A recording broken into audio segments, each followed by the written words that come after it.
Assalamualaikum warahmatullahi wabarakatuh. Nama saya Siti Nabila Mazlan, nombor CF 1099. Untuk tugasan problem based assignment bagi subjek web design teknologi, saya akan bentangkan sistem yang saya bina, iaitu student feedback system. Jadi, sistem ini dibina menggunakan HTML, CSS, JavaScript, Bootstrap dan jQuery Mobile. Saya akan tunjuk bahagian interface, JavaScript functionality dan jQuery Mobile enhancement. Jadi untuk part 1, interface design. Untuk interface design, pertama sekali saya import semua CDN yang diperlukan, iaitu jQuery, jQuery Mobile dan Bootstrap. Kemudian saya guna CSS ringkas untuk buat background gradient, centerkan elemen dan cantikkan cursor. Untuk part navigation bar, sistem saya menggunakan navigation style UI menggunakan jQuery Mobile untuk pastikan ia responsif bila dibuka dalam mobile. Seterusnya, carousel untuk auto slide setiap 3 saat. Ini ialah carousel yang memaparkan 3 gambar artwork. Carousel ini akan auto slide setiap 3 saat. Saya guna Bootstrap punya carousel dengan kelas carousel inner dan carousel item.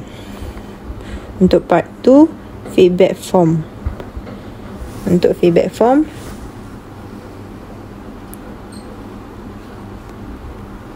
dalam sistem ni, butang feedback akan membuka pop-up modal yang mengandungi borang feedback. Borang ni mengandungi name, metric number, subject, drop down, rating 0 hingga 10, komen dan juga submit button. Semua elemen borang digayakan menggunakan Bootstrap supaya ia lebih kemas. Seterusnya, untuk JavaScript functionality. Untuk part 3, function. Seterusnya, saya bina fungsi JavaScript untuk mengendalikan validation dan paparan data.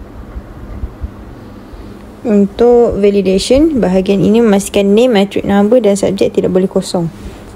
Seterusnya, pop-up confirmation. Selepas klik submit, pop-up jQuery Mobile akan muncul untuk minta confirmation. Seterusnya, papar feedback tanpa reload.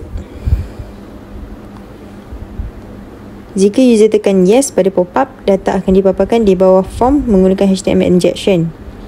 Seterusnya, alert positif atau improvement. Jika rating 8 ke atas, sistem akan tunjuk alert hijau. Kalau rendah, sistem akan tunjuk alert kuning.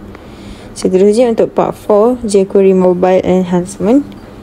Saya menggunakan jQuery Mobile untuk pop-up confirmation ini. Pop-up akan muncul bila user tekan submit, dan bila user tekan yes, data akan dihantar dan dipaparkan.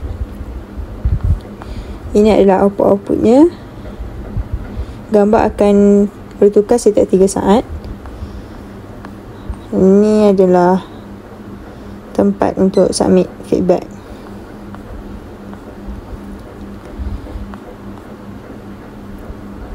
Kesimpulannya, saya telah membina sistem student feedback yang responsif, mobile friendly dan mempunyai interaktif menggunakan HTML, CSS, JavaScript, Bootstrap dan jQuery Mobile. Sistem ini menyokong validation, pop-up confirmation, live output dan carousel. Itu sahaja pembentangan saya. Sekian, terima kasih.